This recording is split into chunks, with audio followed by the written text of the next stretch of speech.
الصلاة والسلام عليك يا حبيب الله. الصلاة والسلام عليك يا شفيع المذنبين. الصلاة والسلام عليك يا رحمة للعالمين. اللهم صل على مولانا محمد وعلى آل سيدنا مولانا محمد. اللهم صل على مولانا محمد وعلى آل سيدنا مولانا محمد.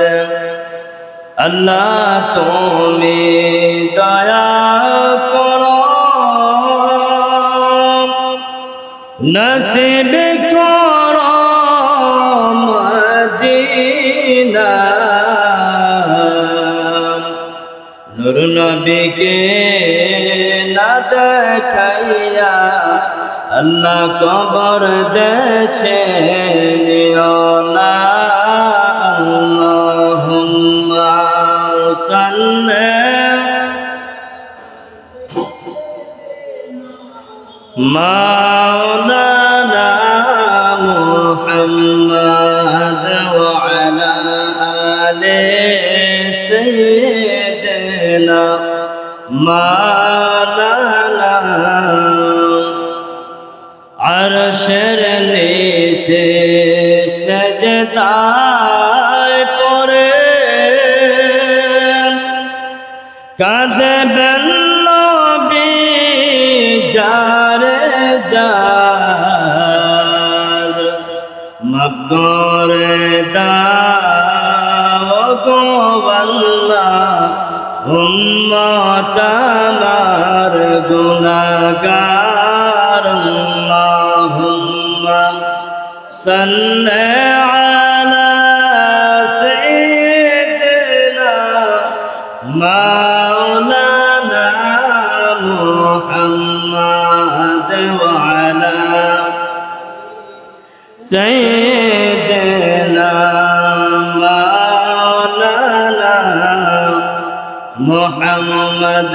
সালাতুন ইয়া রাসূলুল্লাহ আলাইকুম, সালামুন ইয়া হাবিবাল্লাহ আলাইকুম, সালাতুন ইয়া রাসূলুল্লাহ আলাইকুম, সালামুন ইয়া হাবিবাল্লাহ আলাইকুম।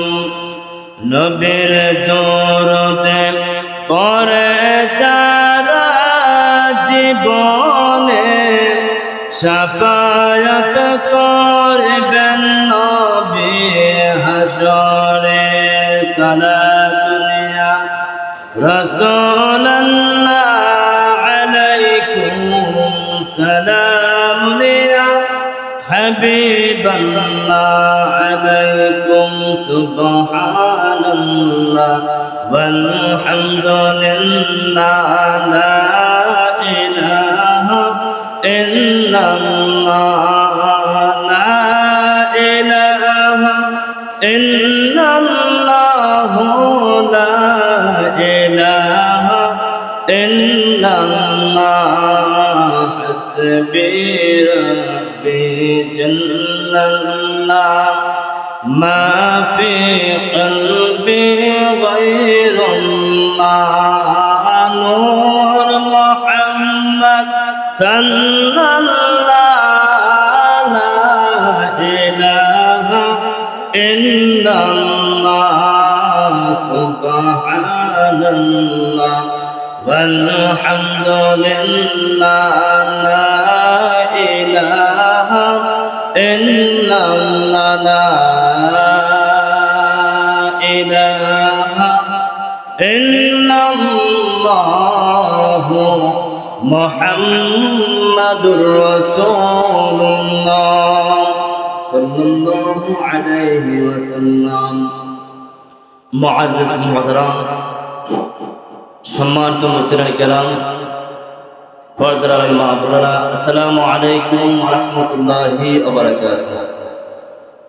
মহান আল্লাহ রাব্বুল আলামিনের দরবারে অপরন্ত শুকরিয়া জ্ঞাপন করে যে মহান আল্লাহ রাব্বুল আলামিন আমাদেরকে পবিত্র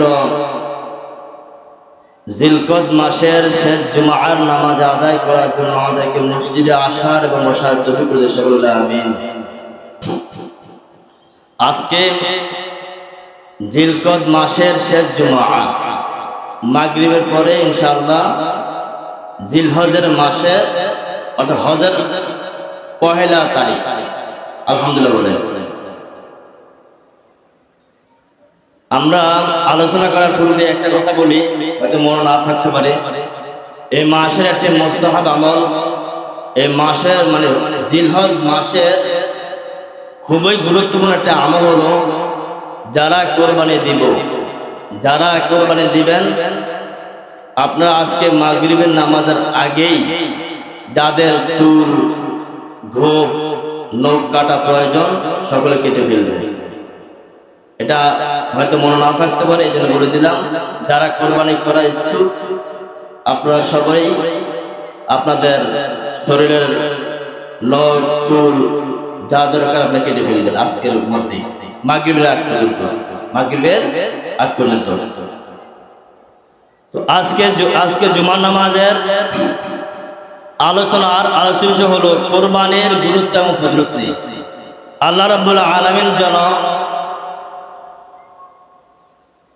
কোরআনুল কারীম থেকে এবং হাদিসে মুবারক থেকে বিষয় অনুযায়ী আলোচনা করার তৌফিক করে দেয় সকলে আমিন, এবং আমাদেরকে যেন তা মানার তৌফিক করে দেয় সকলে আমিন। কোরবানি জিনিসটা হলো আল্লাহ তাআলাকে একমাত্র সন্তুষ্ট করার জন্য। সুবহানাল্লাহ বলেন, ইন্না সালাতি ওয়া নুসুকি ওয়া মাহইয়ায়া ওয়া মামাতি লিল্লাহি রাব্বিল আলামিন। সুবহানাল্লাহ বলেন, নামাজ, রোজা, কুরবানি সব কার জন্য? আল্লাহর জন্য। সব হবে আল্লাহর জন্য। এই কোরবানির মধ্যে যদি যারা পরিমাণ রিয়া থাকে, মানে লৌকিকতা থাকে, আপনার কোরবানি গোশত খাওয়ার সওয়াব পাবেন, গোশত খাওয়ার যেটা তৃপ্তিটা পাবেন, তৃপ্তি পাবেন, তবে সওয়াব আপনার কপালে জুটবে না। যদি এই কোরবানির মধ্যে যদি যারা পরিমাণ লৌকিকতা থাকে, লৌকিকতা আমরা বুঝি মানে মানুষ দেখানোর উদ্দেশ্য থাকে যে আমার একটা গরু মোটা তাজা, আমাকে মানুষ বলবে অমুক ভাই একটা মোটা তাজা গরু জবাই দিবে, কোরবানি দিবে, এই জিনিসের মনের মধ্যে থাকে, আপনার কোরবানি হবে না। আপনার গরু গোশতের টেস্ট পাবেন, মজা পাবেন, তবে এটা ইবাদতের মধ্যে শামিল হবে না। এটা কি আমার কথা নাই, এটা আল্লাহ রাব্বুল আলামিন তার প্যারা হাবিব সরকার আদম নবী মুজাসসাম সাল্লাল্লাহু আলাইহি সাল্লাম বলেছেন যে আল্লাহ তাআলা মানুষের দেহ চায় না। আল্লাহ তাআলা বলেন, আল্লাহ তাআলা সূরা হজের মধ্যে বলেন, লা ইয়ানালাল্লাহু লুহুমুহা ওয়ালা দিমাউহা ওয়ালাকি ইয়ানালুহু তাকওয়া মিনকুম। সুবহানাল্লাহ বলেন, সূরা হজের মধ্যে আমার আল্লাহ রাব্বুল আলামিন বলেছেন যে আল্লাহ রাব্বুল আলামিন কোন বান্দা কোরবানি দিবে, ওই কোরবানির গোশত কেমন এটা আমার আল্লাহ তাকাবেন না। সুবহানাল্লাহ বলেন, এই গরু কোরবানি দিবেন, এটা রক্তের দিকে আল্লাহ তাকাবেন না, বরং আমার আল্লাহ কি তাকাবেন? ওয়ালাকি ইয়ানালুহু তাকওয়া মিনকুম, তোমাদের ভিতরে আল্লাহর ভয় আছে কিনা। সুবহানাল্লাহ বলেন, তোমাদের ভিতরে আমি আল্লাহর ভয় আছে কিনা, যদি থাকে এটার নাম হলো কুরবানি। সুবহানাল্লাহ বলেন, এটার নামেই কুরবানি। আপনার কোরবানি দেই, দেখা যায় অনেক সময় কোরবানি দেওয়ার আগেই সিদ্ধান্ত নিয়ে নেয় যে আমরা কদ্দুর ফ্রিজে ঢুকাবো, কদ্দুর ফ্রিজে ঢুকাম, কদ্দুর বাইরে রাখি, ঠিক কিনা বলেন? এখন দেখা যায় কোরবানির আগে অনেক মানুষ ফ্রিজও কিনে নেয়, ঠিক কিনা বলেন? এর আগে কিনা কোরবানি আগে, মানে এতে কোরবানি সবটা ঢুকাইবে, হারে নারে গরু একটা ঢুকায়, কিন্তু গরিবের হক, আপনার আত্মীয়ের হক এটার মধ্যে আছে, ঠিক কিনা বলেন? এটার মধ্যে আছে। আমরা এগুলো থেকে দূরে থাকতে হবে, তাহলে আমার আপনার কোরবানি হবে। নতুবা আপনার সবসময় গরু জবা করে খান, সমস্যা নাই, এটা আপনার গরু জবা হবে কিন্তু কোরবানি হবে না। আল্লাহ তাআলা আমাদেরকে বুঝাতে হবে কেন সকলে আমিন। এই কোরবানিটা কি, কোরবানিটা কি এই সম্পর্কে সাহাবায়ে কেরাম রাদিয়াল্লাহু তাআলা আনহু আমার নবীকে জিজ্ঞাসা করলেন যে ইয়া রাসূলুল্লাহ সাল্লাল্লাহু আলাইহি ওয়াসাল্লাম কুরবানি কি? সুবহানাল্লাহ বলেন, কুরবানি কি? আমার নবী বললেন এটা হলো তো আমাদের পিতা ইব্রাহিম আলাইহিস সালাম সুন্নাহ। সুবহানাল্লাহ বলেন, এটা হলো আমাদের পিতা হযরত ইব্রাহিম আলাইহিস সালামের সুন্নাহ। ইব্রাহিম আলাইহিস সালাম কুরবানি কেমনে করেছেন?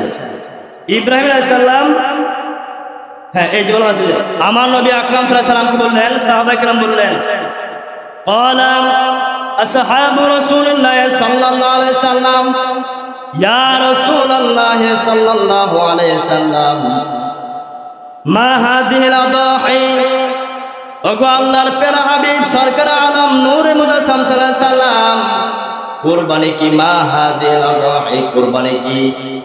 আমার নবী আর জবাব বলেন ক্বালা সুন্নাতু আবিকুম ইব্রাহিম, এটা হলো ইব্রাহিম আলাইহিস সালামের সুন্নাত। সুবহানাল্লাহ বলেন, এটা হলো তোমাদের পিতা, আমাদের পিতা হযরত ইব্রাহিম খলিলুল্লাহ, আল্লাহর বন্ধু ইব্রাহিম আলাইহিস সালামের রীতিনীতি। সুবহানাল্লাহ বলেন।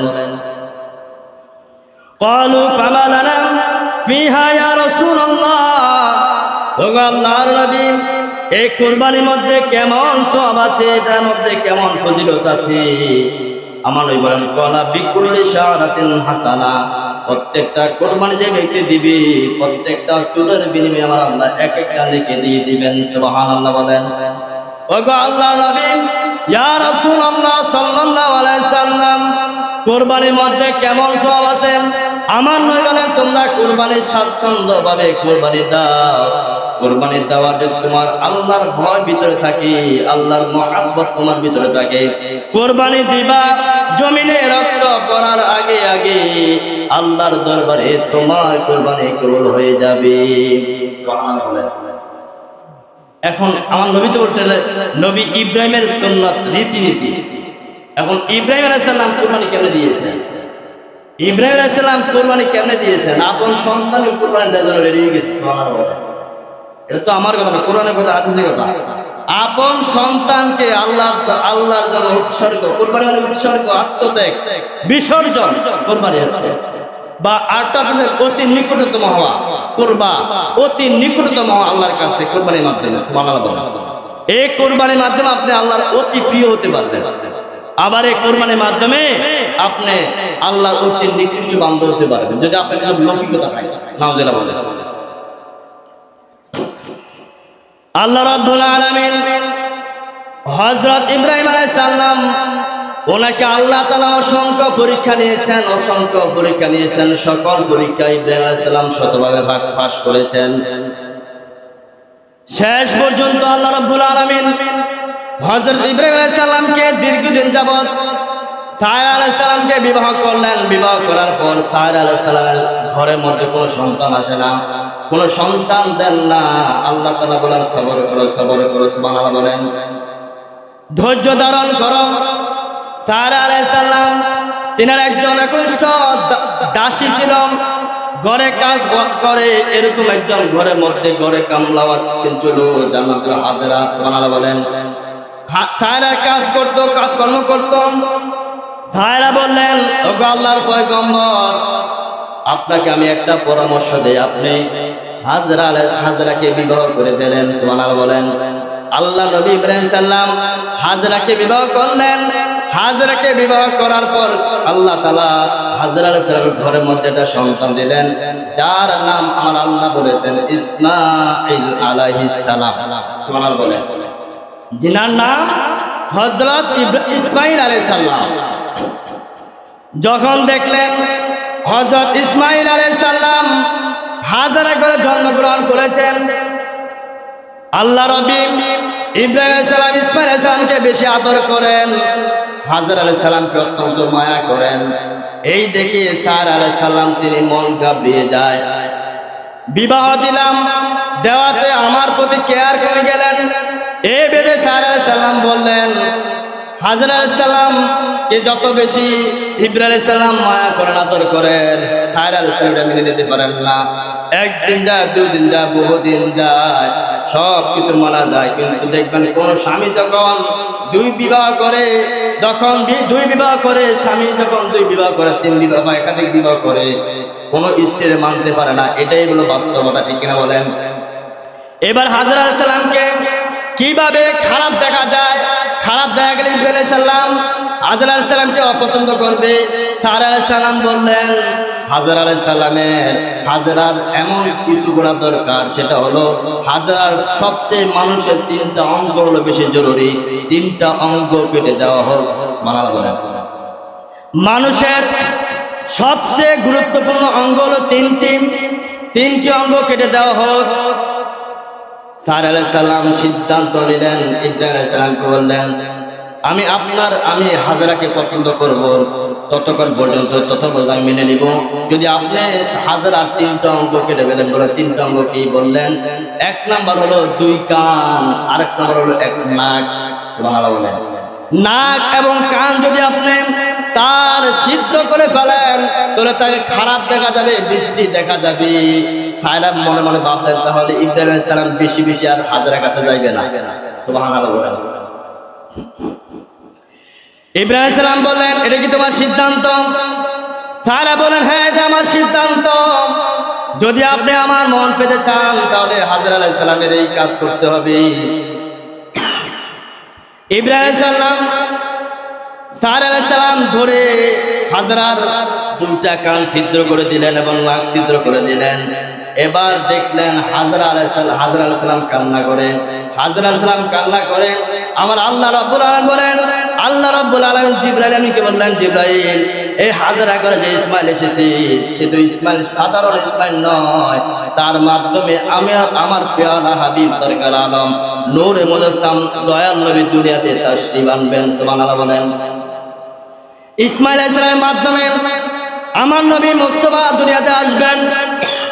আর হাজরাকে এমনটা যা করছে, সায়রা করো, সমস্যা নাই, যাও জিবরাইল, জান্নাত থেকে তুমি যাও, তিনটা গহনা নিয়ে তিন জায়গা লাগাইয়া দাও, ফিটিং করে দাও। সুবহানাল্লাহ বলেন। জিবরাইল আলাইহিস সালাম ইব্রাহিম আলাইহিস সালামের হাতে দিলেন, আল্লাহ পাঠাইছে, হাজরার হাতে দেন। হাজরার হাতে দিয়েন না, সাথে সাথে আপনি আপনার হাতের মধ্যে রেখে নিজ হাতে হাজরার কানের মধ্যে, নাকের মধ্যে লাগাইয়া দেন। সুবহানাল্লাহ বলেন। ইব্রাহিম আলাইহিস সালাম নিজ হাতে হাজরার কানে এবং নাকের মধ্যে যখন গহনাগুলো দিলেন, আগে যেমন দেখা গেল এখন অনেক সুন্দর দেখা যায়। সায়রা কয়, কি করলাম খারাপের জন্য, উল্টা তো অনেক ভালো দেখা যায়। সুবহানাল্লাহ বলেন। আগে যা দেখা যেত, এখন আমার চেয়ে হাজার গুণ সুন্দর দেখা যায়। এখন ওই থেকে আল্লাহর গানে আমার সমস্ত মা বোনরা নাকে কানে গহনা ফিটিং করে। সুবহানাল্লাহ বলেন। ঠিক কিনা বলেন? ওই থেকে এখন মা বোনরা নাকে কানে জিনিস লাগে। এখন হাজরাতে আরো সুন্দর দেখা যায়। ইব্রাহিম আলাইহিস সালাম আরো বেশি ওনার প্রতি আদর স্নেহ বেড়ে যায়। বাড়ার একটাই কারণ ইসমাইল আলাইহিস সালামের মাধ্যমে আল্লাহর পয়গম্বর নবী আসবে, সেটা সায়রা জানে না। যা হোক, দিন যায়, একদিন, দুই দিন, বহুদিন যাওয়ার পর আল্লাহ তাআলা বললেন, এই পয়গম্বর ইব্রাহিম আলাইহিস সালাম, তুমি যে ইসমাইলকে মায়া করো, আদর করো, সোহাগ করো, এই ইসমাইলকে আদর করো, আমি তোমার কাছে কঠিন একটা পরীক্ষা নিব। সুবহানাল্লাহ বলেন। পরীক্ষা নিই, এটা আমি এখন বলবো না। কেমন পরীক্ষা আমি এটা আমি বলবো না। দিন যায়, আল্লাহ রাব্বুল আলামিন এবার ইব্রাহিম আলাইহিস সালামকে স্বপ্নে দেখান, ইব্রাহিম, ইয়া বুনাইয়া ইন্নী আরা ফিল মানাম। ইব্রাহিম আলাইহিস সালামকে আল্লাহ তাআলা স্বপ্নে দেখান যে তোমার সবচেয়ে প্রিয় বস্তুটা আমি আল্লাহর রাস্তায় কুরবানি করো। সুবহানাল্লাহ বলেন। হে ইব্রাহিম, তোমার সবচেয়ে প্রিয় বস্তুটা আমি আল্লাহ রাস্তায় কোরবানি করম। ইব্রাহিম সালাম ঘুম থেকে উঠে সকাল বেলায় 100 উট আল্লাহ রাস্তায় কোরবানি করে দেন। সুবহানাল্লাহ বলেন। 100 উট কোরবানি করে দেন। আল্লাহ তাআলা পরের দিন আবার ইব্রাহিম আলাইহিস সালামকে স্বপ্নে দেখান, ইব্রাহিম তোমার সবচেয়ে প্রিয় বস্তু যেটা, ওই জিনিসটা আমি আল্লাহ রাস্তায় কোরবানি করে দাও। আবার তিনি ঘুম থেকে উঠে পরের দিন 100টা উট আল্লাহ রাস্তায় কোরবানি করে দিলেন। তৃতীয় দিন আবার ইব্রাহিম সালামকে স্বপ্ন দেখালেন। আল্লাহ বললেন, ইব্রাহিম তোমার সবচেয়ে আদরের যে বস্তুটা, তুমি সবচেয়ে আদর যে বস্তুটাকে করো, ওই ব্যক্তিটা ওই বস্তুকে আমি আল্লাহ রাস্তায় তুমি কোরবানি করে দাও। সুবহানাল্লাহ বলেন। এবার সকাল বেলায় ইব্রাহিম আলাইহিস সালাম চিন্তায় পড়ে গেলেন, আমার সবচেয়ে আদরের বস্তু হলো, যাকে আমি সবচেয়ে বেশি মায়া করি, সে হলো আমার ছেলে ইসমাইল আলাইহিস সালাম। সুবহানাল্লাহ বলেন। সে হলো আমার ছেলে ইসমাইল আলাইহিস সালাম।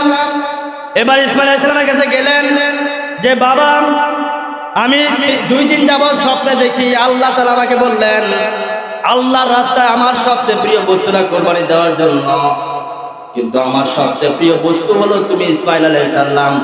তুমি কি বলো, আমি তোমাকে কোরবানি করতে চাই। আল্লাহ তাআলা নির্দেশ দিয়েছেন, আল্লাহ তাআলা বলেছেন আমি আল্লাহর রাস্তায় তোমাকে জবাই করার জন্য। সুবহানাল্লাহ বলেন। আল্লাহ বলেছেন তোমাকে জবাই করার জন্য। ইন্নী আরা ফিল মানাম আন্নী আযবাউকা ফানজুর মাযা তারা। বাবা ইসমাইল আলাইহিস সালাম, তোমার অভিমত কি? তোমাকে কোরবানি করার জন্য তোমার অভিমত কি? সন্তান বললেন, ক্বালা ইয়া আবাতি ফাআল মা তুমার। সুবহানাল্লাহ বলেন। সন্তান জবাব দিলেন, যদি আল্লাহ আপনাকে স্বপ্নের মধ্যে বলেন আমাকে কোরবানি দেওয়ার জন্য, মা তুমার, আপনি যা দেখেছেন দেরি করবেন না, আমাকে আপনি কোরবানি দেন, আমাকে আপনি আপনার হাতে জবাই করেন। আল্লাহ যদি খুশি হয়, সুবহানাল্লাহ বলেন, যদি আল্লাহ খুশি হয় আপনি আমাকে জবাই করেন, আল্লাহর জন্য আমাকে কোরবানি দেন, আমাকে আপনি নিজ হাতে আপনি কোরবানি দেন, একমাত্র যদি আল্লাহ খুশি হয়, আমি ইসমাইল একা নয়, যদি আমার শত জীবন থাকে আল্লাহর জন্য আমি প্রস্তুত আছি। সুবহানাল্লাহ বলেন। এটা কোরআনের কথা, সূরা সাফফাত। আমি ইসমাইল শতবার রাজি আছি, আপনি যা ইচ্ছা তা করেন। আপনি আল্লাহ সন্তুষ্টের জন্য আগুনের মধ্যে ঝাঁপ দিয়ে পড়েছেন, সে আগুন আপনার জন্য ফুলের বাগান হয়ে গিয়েছে। সুবহানাল্লাহ বলেন। আর যদি আমি কোরবানি হয়ে যায় আমার কোনো আপত্তি নাই, আপনি আমাকে কোরবানি করেন। ইব্রাহিম আলাইহিস সালাম এই কথা শুনে তিনি মনের মধ্যে শান্তি পাইলেন। সুবহানাল্লাহ বলেন। মনের মধ্যে শান্তি পেলেন। আর এখন যদি আমাদের বর্তমান সমাজের মধ্যে সন্তান এবং পিতার সম্পর্ক কেমন দেখেন, এটা আমাদের একটা শিক্ষার আছে। ইব্রাহিম আলাইহিস সালাম সন্তানকে যেমন আদেশ দিলেন, সন্তান তা বাধ্য হলেন মানতে। কেমন পিতামাতার সম্পর্ক, আর এখন আমরা পিতা মাতা এবং সম্পর্ক, পিতা এবং সন্তানের সম্পর্ক। যদি পিতা যদি সন্তানকে বলে এমনি আসো, সন্তান যা ওইভাবে, ঠিক না বলেন? এখন যদি এই জায়গার মধ্যে ইসমাইল আলাইহিস সালাম ওনার মধ্যে যে একটা তাকওয়া ছিলেন, ভয় ছিলেন, এখন বর্তমান যদি কোনো বাবা যদি স্বপ্নের মধ্যে দেখে আমার আল্লাহ তাআলা দেখাইছে সন্তান রে তোরে আল্লাহ রাস্তায় কোরবানি দিতে হবে, এখন বর্তমান জমানা যদি কোনো বাবাকে স্বপ্ন দেখায় যে আমাকে আল্লাহ স্বপ্ন দেখাইলেন বাবা তোমাকে কোরবানি দিতে হবে, সন্তান উল্টা বলবে বাবা আপনাকে আল্লাহ স্বপ্ন দেখাইছে, আপনি শোনেন আমাকেও আল্লাহ তাআলা আরেকটা স্বপ্ন দেখাইছে। কি স্বপ্ন দেখাইছে? আমাকেও স্বপ্ন দেখাইছে, আল্লাহ বলেছে তুই তোর বাবাকে জবাই কর। ঠিক কিনা বলেন? সন্তান এমনি করবো, কারণ যে সালাকে সালাকে আমরা, ঠিক কিনা বলেন? মানে আমরা বর্তমান সন্তান দেখেন, ইসমাইল আলাইহিস সালাম থেকে শিখতে হবে, ইসমাইল আলাইহিস সালাম থেকে শিখতে হবে যে কেমন সন্তান হওয়া দরকার। সুবহানাল্লাহ। আর ইব্রাহিম আলাইহিস সালাম থেকে শিখতে হবে কেমন পিতা হওয়া দরকার। ইব্রাহিম আলাইহিস সালাম একমাত্র আল্লাহর জন্য সবকিছু করছেন, ঠিক কিনা বলেন? আর এখন আমরা কি বাবারা ধার্মিকতা হতে পারি নাই, সন্তানও ধার্মিকতা হয় না, ঠিক কিনা বলেন? এই জন্য সন্তান ধার্মিক হবে যদি পিতা ধার্মিক হয়, সন্তান ধার্মিক হবে যদি মাতাটা ধার্মিক হবে। সন্তান আল্লাহওয়ালা হবে যদি মাটা আল্লাহওয়ালা হয়। সন্তান নামাজি হবে যদি বাবাটা নামাজি হয়। ঠিক না বলেন? সোজা কথা, ঠিক না বলেন? তাহলে আমিও উপকৃত হবে সন্তান দ্বারা, আর সন্তানও আমার দ্বারা উপকৃত হবে। দেখেন কেমন পরীক্ষা। ইব্রাহিম আলাইহিস সালাম বললেন, তোমাকে জবাই করার জন্য আল্লাহ বলেছেন, তোমাকে কোরবানির জন্য বলেছেন। সন্তান বলে, মা তোমার আল্লাহ যা আদেশ করেছে আমি সব ধৈর্য ধারণ করব। সাতাজিদুনি ইনশাআল্লাহু মিনাস সাবিরিন। বাবা, আমাকে আপনি ধৈর্যশীলদের অন্তর্ভুক্ত মধ্যে পাবেন। সুবহানাল্লাহ। সন্তান ছেলে আর পুত্র তারা মত বিনিময় করলেন। ছেলে পুত্র মত বিনিময় করার পর এবার ইসমাইল আলাইহিস সালামকে নিয়ে ইব্রাহিম আলাইহিস সালাম হাজেরার কাছে নিয়ে গেলেন। নিয়ে যাওয়ার পর হাজেরাকে ইব্রাহিম আলাইহিস সালাম বললেন, তোমার সন্তানটাকে তো আজকে ভালো করে সাজায়া দাও, তোমার সন্তানটাকে তুমি আজকে ভালো করে সাজায়া দাও। আজকে তোমার সন্তানকে নিয়ে আমরা দুইজনে এমন জায়গা যাব, আমরা বেড়াতে যাব, আমরা ঘুরতে যাব তোমার সন্তানদের নিয়ে। হাজেরা আলাইহিস সালাম সন্তানকে ভালোভাবে সুন্দরভাবে পরিপাটি করে সাজিয়ে দিলেন। দিল মায়ের মতো অনেক নরম, ঠিক না বলেন? বিপদ যদি আসে সর্বপ্রথম জানে কি? মা জানে, ঠিক না বলেন? সন্তানের বিপদ আসার আগে মা জানে যে সন্তান কি হতে পারে, ঠিক না বলেন? সন্তানকে মা সাজিয়ে দেন। দেওয়ার পর এবার সন্তান বলে, মা আবার যদি আসি দেখা হবে, আমাকে আপনি জন্মের মতো আদর করে দেন। মা সন্তানকে আদর করে দিলেন, মায়া করে দিলেন। সন্তানকে নিয়ে ইব্রাহিম আলাইহিস সালাম জবাই করার জন্য তিনি রওনা দিলেন। জবাই করবেন, সন্তানকে জবাই দিবেন, জমিনের মধ্যে শোয়াই দিলেন। ইব্রাহিম আলাইহিস সালাম সন্তানকে জবাই দিবে, গলার মধ্যে ছুরি লাগায়, কিন্তু জবাই দিবে কি? সন্তান ইসমাইল আলাইহিস সালাম যতবার গলার মধ্যে ছুরি লাগায় একবারও একটা পশমও কাটা যায় না। সুবহানাল্লাহ বলেন। যতবার ইব্রাহিম আলাইহিস সালাম ইসমাইল আলাইহিস সালামের গলার মধ্যে ছুরি লাগায় ততবার ছুরি লাগায়, কিন্তু লাগালে যত জোর দিয়ে লাগায়, যত জোর দিয়ে লাগায়, ইসমাইল আলাইহিস সালামের গলার মধ্যে ছুরিটা লাগায় দেয়, সন্তান বাবার সাহসে দেয় না। এবার ইসমাইল আলাইহিস সালাম বাবাকে বললেন, ইব্রাহিম আলাইহিস সালামকে বললেন, বাবা যদি আমাকে আপনি কোরবানি করতে হয়, আপনি আমার তিনটা কথা ভালো করে শোনেন। যদি শুনতে পারেন আপনি আমাকে সহজে কোরবানি দিতে পারবেন। সুবহানাল্লাহ বলেন। বলে কি? বলো। এক নাম্বার, আমার হাত পা শক্ত করে বাঁধেন। সুবহানাল্লাহ বলেন। এক নম্বরে আমার হাত পা শক্ত করে বাঁধেন। শক্ত করে হাত বাঁধা হলো। দুই নম্বরে আপনার চক্ষুগুলা ভালো করে বাঁধবেন। তিন নাম্বার, যে তলোয়ার দিয়ে আমাকে জবাই করবেন ওই তলোয়ারটা ভালো করে ধারাতে হবে। সুবহানাল্লাহ বলেন। যাতে করে গলার মধ্যে লাগানোর সাথে সাথে আমি আল্লাহ রাস্তায় সাথে সাথে জবাই হয়ে যাই। সুবহানাল্লাহ বলেন। বাবা সন্তানের গলার হাত বাঁধলেন, পা বাঁধলেন, নিজের চোখের মধ্যে বাঁধলেন। বাঁধার পর এবার তলোয়ারটা ভালো করে দাঁড়ালেন। দাঁড়াইয়ে এবার সন্তানের গলার মধ্যে তলোয়ার লাগাবেন, ছুরি লাগাবেন। আল্লাহ তাআলা জিবরাইল আলাইহিসকে বললেন, আমি আল্লাহ জান্নাতের মধ্যে ইসমাইল আলাইহিস সালামের পরিবর্তে একটা কোরবানি আমি আল্লাহ দিব, সেটা আমি আল্লাহ নির্ধারণ করে দিয়েছি। যাও জান্নাত থেকে ওই কোরবানির পশুটা, ভেড়াটা ইসমাইল আলাইহিস সালামের জায়গার মধ্যে ফিটিং করে দাও। সুবহানাল্লাহ বলেন। অর্থাৎ ইসমাইল আলাইহিস সালামকে আল্লাহু আকবার, আল্লাহু আকবার বলবেন। এই দিক দিয়ে জিবরাইল আলাইহিস সালাম আসমান থেকে বলেন আল্লাহু আকবার, আল্লাহু আকবার। ইসমাইল আলাইহিস সালাম বলেন লা ইলাহা ইল্লাল্লাহ, লা ইলাহা ইল্লাল্লাহ। আর ইব্রাহিম আলাইহিস সালাম বলেন আল্লাহু আকবার, আল্লাহু আকবার বলে তিনি জবাই করতেছেন। ছুরির নিচের মধ্যে জিবরাইল আলাইহিস সালাম ভেড়াটা দিয়ে দিলেন। ভেড়াটা জবাই হয়ে গেল। হওয়ার পর এবার ইব্রাহিম আলাইহিস সালাম বললেন আলহামদুলিল্লাহ। সুবহানাল্লাহ। ইব্রাহিম আলাইহিস সালাম মনে মনে বললেন আমার সন্তান তো কোরবানি হয়ে গেছে। তিনি বললেন আলহামদুলিল্লাহ। সুবহানাল্লাহ বলেন। চোখ খুলে দেখলেন ইসমাইল আলাইহিস সালাম এক জায়গায় আর একটা ভেড়া জবাই করা হলো।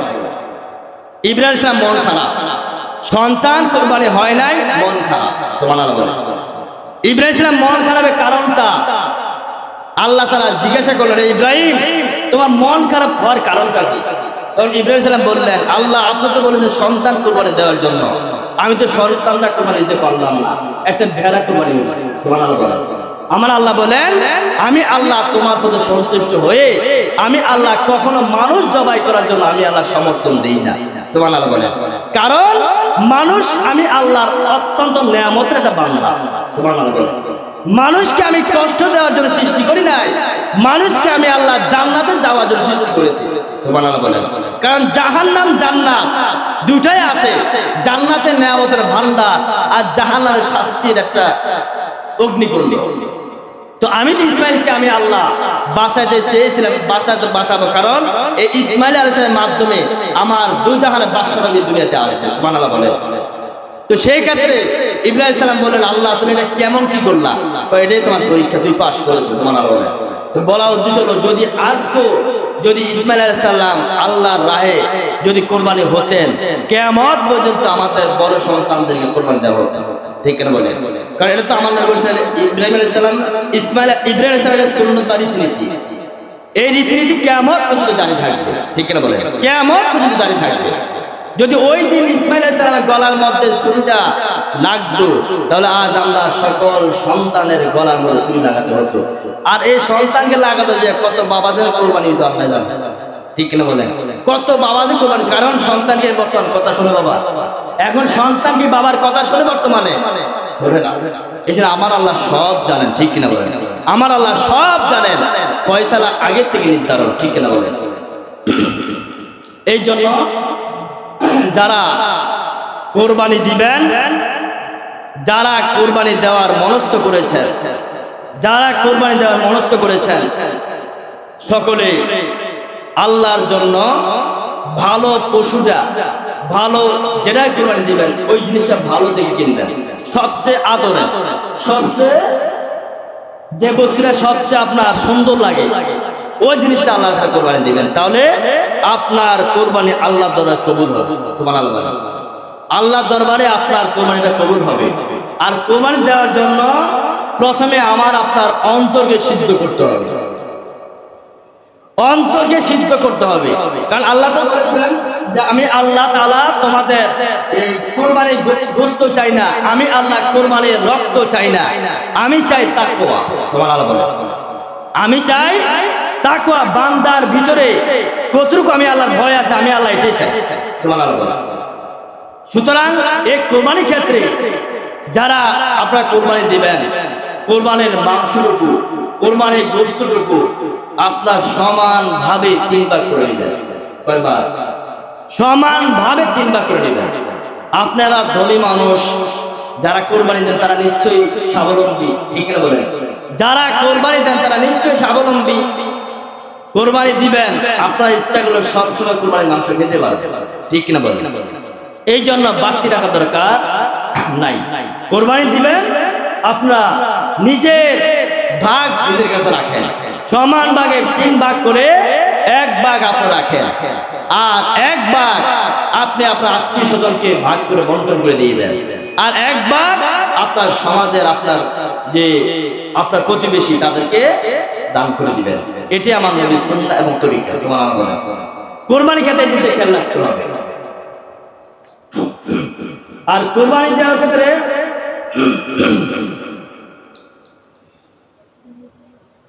সালাতুন ইয়া রাসূলুল্লাহ আলাইকুম সালামুন ইয়া হাবিবাল্লাহ আলাইকুম সালাতুন ইয়া রাসূলুল্লাহ আলাইকুম সালামুন ইয়া হাবিবাল্লাহ আলাইকুম। আর এই কোরবানিটা আমরা মনে করব না যে কোরবানি শুধু আমাদের নবীর উপরে ওয়াজিব ছিল, ইব্রাহিম আলাইহিস সালামের ওয়াজিব ছিল, এই সুন্নাহ ছিল না। এই কোরবানিটা যুগ যুগ ধরে ছিল। বাবা আদম আলাইহিস সালাম থেকে কোরবানি শুরু। সুবহানাল্লাহ। কার থেকে? হযরত আদম আলাইহিস সালাম থেকে সকল নবীদের আমলে এই কোরবানি ছিল। যেমন হযরত মূসা আলাইহিস সালামের যে উম্মতরা তারা সবচেয়ে গাউরা ছিল, সবচেয়ে গাউরা ছিল, গাউরা পর্যন্ত নাই। মানে সবচেয়ে পেছানি লোক ছিল মুসা আলাইহিস সালামের উম্মতরা। তাদেরকে আল্লাহ কাছে তারা বলছে, মুসা আলাইহিস সালামকে বলছে যে হে মুসা, আপনার কথা তো আল্লাহ শোনে, তো কি করতাম যে আপনি বলেন আল্লাহ যেন আমাদেরকে জান্নাত থেকে খাবার পাঠায়। সুবহানাল্লাহ, আল্লাহ যেন আমাদেরকে জান্নাত থেকে খাবার পাঠায়। তাই নাকি? তো আল্লাহ তো শোনে আমাদের কথা, আমরা না হুনতা, আমরা কথা হুনতো না, আমরা জানি, ঠিক কিনা বলে? তো আল্লাহ দোয়া করছে, আল্লাহ দোয়া আমার এই তোমরা কয় জান্নাতে খাবার পাঠানোর জন্য, আল্লাহকে পাঠিয়ে দিয়েছি। আল্লাহ তাআলা এই ব্যাপারে একটা সূরা নাযিল করেন, সূরা মায়েদা। সুবহানাল্লাহ, আল্লাহ এই ব্যাপারে একটা সূরা নাযিল করেন, সূরা মায়েদা। মানে আল্লাহ জান্নাত থেকে সরাসরি আসমান থেকে খাবার, মানে কোন সময় মুরগি, কোন সময় ভুনা কবুতর, কোন সময় এক এক জিনিস আল্লাহ তাআলা জান্নাত থেকে সাথে সাথে দিলে পায়। সুবহানাল্লাহ, তারা এই খাবারগুলা তারা পেত, তারা খাবারগুলা খাইতো, কিন্তু আল্লাহ রাব্বুল আলামিন একদিন খাবার দিতেন না, একদিন আল্লাহ তাআলা খাবার দিতেন না। আল্লাহ একদিন খাবার না দিলে এর আগের দিন খাবার আল্লাহ বেশি করে দিয়ে দিতেন। সুবহানাল্লাহ। তো তারা ভাবতো, তারা আল্লাহর প্রতি তাওয়াক্কুল ছিল না, আল্লাহর প্রতি ভরসা থাকতো না যে আল্লাহ আগামীকাল খাবারটা ফাটাই কিনা। নাউযুবিল্লাহ বলেন, আল্লাহ আগামীকাল খাবারটা ফাটাইব কিনা। তাদের ভিতরে সন্দেহের কারণে তারা দ্বিতীয় দিন, তারা একদিন আল্লাহ খাবার তো বাড়তি দিবেন, আর আরেক বাতিল না খাবার একটু একটু জমা রাখতেন, যার কারণে খাবার অতিরিক্ত হওয়ার কারণে এখন যেরকম ভাবে মানুষ গরু গোশত এক রমজান এক কোরবানি গেলে আরেক কোরবানিতে খাইতে পারে, নাম হলো ফ্রিজ। নাম কি? ফ্রিজ, ঠিক না বলেন? এটা নাম কি? ফ্রিজ। ফ্রিজ এমন একটা বস্তু আসলে রাখছে আল্লাহ, বান্দরা তৈরি করছে। কারণ এই দেখেন, এই কথাটা আমার নবী কিন্তু অনেক আগে বলে দিয়েছেন। সুবহানাল্লাহ বলবেন না? কেমনে বুঝলাম? দেখেন, আমার নবী হাদিসে স্পষ্ট আছে যে সাহাবায়ে কেরাম বলে, ইয়া রাসূলুল্লাহ সাল্লাল্লাহু আলাইহি ওয়াসাল্লাম, যে কুরবানির মাংসটা কি জমা রাখা খাইতে পারবো? আমার নবী না, কুরবানির মাংসটা ইচ্ছা করলে তুমি এটা অনেক দিন লাগাই খাইতে পারবা। সুবহানাল্লাহ বলেন। তার মানে আমার নবী জানেন এমন একটা সময় আসবে মানুষ রাখি বস্তু খাবার সৃষ্টি হয়, ঠিক না বলেন? এখন থেকে মানুষ রাখলে, একটা জিনিস রাখলে মাস মাস খাইতে পারে, ঠিক না বলেন? যদি অসুস্থ হয়, যদি কি হয়, অসুস্থ হয়, খারাপ হয়, যা হোক, তারা আল্লাহর প্রতি তাওয়াক্কুল রাখতো না, তারা একটু একটু করে খাবার সঞ্চয় করে রেখে দিতেন। রাখার কারণে খাবারগুলা বেশিক্ষণ থাকার কারণে খাবারগুলা নষ্ট হয়ে যায়। খাবার নষ্ট হয় না, গরু গোশত বা ভুনা মাংস এগুলো রাখলে এমনি নষ্ট হয়ে যায়, খাবারগুলো নষ্ট হয়ে যায়। এবার আমার আল্লাহ বলেন, ইন্নাল মুবাযযিরিনা কানু ইখওয়ানাশ শায়াতিন। আমার আল্লাহ বলেন, কোরআনের মধ্যে বলেন, যারা অপচয় করে তারা হলো শয়তানের ভাই। শয়তানের ভাই। আর যারা শয়তান বা শয়তানের ভাইয়ের সাথে সম্পর্ক রাখে তারা কখনো আমার প্রিয় হতে পারে, ঠিক না বলেন? আমার আল্লাহ রাব্বুল আলামিন তখন জান্নাতের খাবার বন্ধ করে দিলেন। সুবহানাল্লাহ বলেন। আমার আল্লাহ জান্নাতের খাবার বন্ধ করে দিলেন। তো জান্নাতি খাবার তারা পাইছে, জান্নাতি খাবার তারা পাইছে, কিন্তু তারা অপচয় করার কারণে খাবার আল্লাহ তাদের বন্ধ করে দিয়েছে। এখন আমরা এরকম অপচয় করি কিনা? অপচয় থেকে সাবধান থাকতে হবে। আপনি মনে রাখবেন, আল্লাহ রিজিক উঠানে কয়েকটা কারণে, আল্লাহ রিজিক উঠানে কয়েকটা কারণে, তার মধ্যে একটা হলো অপচয় করলে। আপনি অপচয় করবেন, আপনার রিজিক আল্লাহ উঠে নেবেন। আমার জামা দরকার দুইটা, আমরা অনেকে দেখবেন গরম মধ্যে 7-8টা জামা আছে, ঠিক কিনা বলেন? আমার জামা দরকার দুইটা। সাহাবায়ে কেরাম রাদিয়াল্লাহু আনহুম, তিনাদের এক সাহাবা ছিলেন, ওই সাহাবা প্রত্যেক দিন ফজর নামাজ পড়তে তিনার লেট হয়, দেরি হয়। সাহাবায়ে কেরাম বললেন, ইয়া রাসূলুল্লাহ সাল্লাল্লাহু আলাইহি ওয়াসাল্লাম, আপনার এই সাহাবা এবং ওই সাহাবা প্রতিদিন নামাজ পড়তে লেট হয় এবং নামাজ পড়লে দেরি করে না, দৌড়াইয়া দৌড় দেয়। কারণ ফজর নামাজ পড়লে জামাত সাথে পড়লে আপনি তাসবিহ তালিম সূর্য উঠার আগ পর্যন্ত পড়া, এটা নবীর সুন্নাত। সুবহানাল্লাহ বলেন, এটা নবীজির সুন্নাত। কিন্তু আপনার এই সাহাবা প্রতিদিন নামাজটা পড়াইয়া দৌড় দেয়। আমার নবী বলেন, আমার নবী সব কিছু জানেন। তারপর আমার নবী বললেন, সাহাবা শোনো, তাকে আগামীকাল বলবা আমার সাথে একটু দেখা করার জন্য। সুবহানাল্লাহ বলেন। ওই সাহাবা আমার নবীর সাথে দেখা করলেন। সাহাবায়ে কেরাম কি আমার নবী বললেন, সাহাবা তোমার নামে সবাই কমপ্লেইন দেয়, অভিযোগ দেয়, তুমি নাকি প্রতিদিন নামাজ পড়া জমুর দাও, কেন? কারণটা কি? সুবহানাল্লাহ বলেন, কারণটা কি? তখন সাহাবা বললেন, ইয়া রাসূলুল্লাহ সাল্লাল্লাহু আলাইহি ওয়াসাল্লাম, আমার এবং আমার স্ত্রীর একটা মাত্র মাত্র জামা, একটা মাত্র পোশাক। আমার স্ত্রী যখন নামাজের সময় হয়ে যায়, আমার স্ত্রী তখন পুরা বস্ত্রহীন হয়ে যায়। আল্লাহু আকবার। আমার স্ত্রী প্রথম বস্ত্র থাকে না, তো কি করি? আমার স্ত্রী একটা গর্তের মধ্যে, অন্ধকার গর্তের মধ্যে আমার স্ত্রীকে আমি রেখে আমি আপনি নবীর পিছনে আইসা নামাজে জামাতে আদায় করি। সুবহানাল্লাহ। আবার নামাজের ওয়াক্ত হবে, নামাজ ওয়াক্ত শেষ হয়ে যাবে, আমি নামাজটা আপনার সাথে শেষ পর্যন্ত থাকলে আমার স্ত্রী ফজর নামাজ পড়তে পারবে না। আমি দৌড়াইয়া আমার স্ত্রীকে আমি আমার পোশাকটা দিয়ে দেই, আমি গর্তের মধ্যে আবার লুকাইয়া পড়ি, আমার স্ত্রী ওই জামা দিয়ে আবার আমার স্ত্রীও নামাজ আদায় করে। সুবহানাল্লাহ বলেন। তো ওই সাহাবারা যদি আমার নবীর কাছে চাইতেন, নবী একটু দোয়া করেন না, আল্লাহ ডজনে জন কি জান্নাতের কাপড় পাঠিয়ে না, জান্নাত থেকে আল্লাহ কাপড় পাঠিয়ে। সাহাবায়ে কেরাম বললেন, না না, কষ্টের মধ্যে শান্তি আছে, কারণ আমার নবী বলেছেন, আদ-দুনিয়া সিজনুল মুমিন ওয়া জান্নাতুল কাফির। আমার আল্লাহ বলেছেন, ইন্না মাআল উসরি ইউসরা। একবার সুখ আসে, আরেকবার দুঃখ আসে। যে ব্যক্তি দুনিয়ার মধ্যে সব সুখ চাইলো, তার জন্য পরকালের দুঃখের সীমা নাই। আল্লাহু আকবার।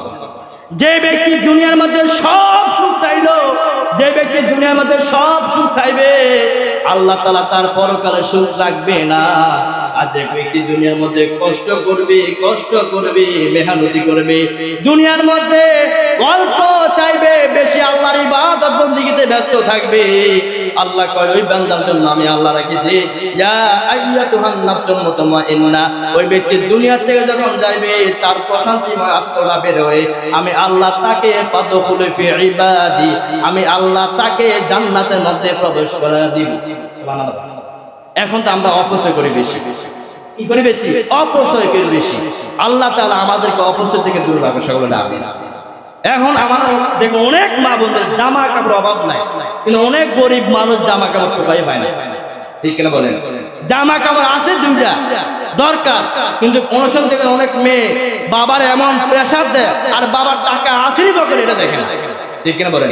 সকল বাবা চায়, সকল ভাই চায় যে, অথবা সকল জামাই চায় যে আমার পরিবারটা সুখে রাখি, ঠিক কিনা বলেন? কিন্তু দেখা যায় এমন প্রেসার দেয়, ও প্রেসার দিতে তখন জামাই বা বাবা বা ছেলে তখন সে হারাম কাজ করতে বাধ্য হয়ে যায়, ঠিক কিনা বলেন? না মিথ্যা বলেন কথাটা? যে পরিবারের মধ্যে সন্তুষ্ট থাকবে, ওই সন্তুষ্টের মধ্যে আল্লাহ নেয়ামত, ঠিক কিনা বলেন? যাহা কোরবানি আমাদের যত আগামী জুমা আছে, কোরবানির আগামী জুমায় কোরবানির সম্পর্কে বিস্তারিত আলোচনা হবে। এবং আল্লাহ তাআলা এই জুমার মধ্যে বলার কারণ হলো, যেহেতু আপনারা সকল অনেক পশু কিনবেন, পশুটা কেনার সময় একটু ভালো দিয়ে কিনবেন। কোরবানির আপনার সবচেয়ে প্রিয় বস্তুটা দিতে হবে, সবচেয়ে প্রিয় বস্তুটা। কোরবানিটা দেওয়ার সময় আপনার দেখবেন জিনিসটা ভালো কিনা, এবং বেচা কেনার সময় লৌকিকতা যেন না আসে যে আমার এত টাকা দিই, আমি কোরবানি দিলে আমাকে মানুষ করবে মারহাবা, যে অমুক ব্যক্তি এত টাকা কোরবানি দেয়, ঠিক কিনা বলেন? এই মূল জিনিসগুলো যেন আমার অন্তর যেন না আসে, তাহলে একটু যদি আপনার ভিতরে লৌকিকতা আসে, আমার নবী বলেছেন, আমার আল্লাহ বলেছেন, কোরবানি করতে হলে এক নাম্বার আমাদের তাকওয়া দরকার। কি দরকার? তাকওয়া দরকার। আল্লাহ তাআলা আমাদেরকে বুঝার তৌফিক দান করুন, আমিন। ওয়া মা তাওফীক ইল্লা বিল্লাহ। আসসালামু আলাইকুম।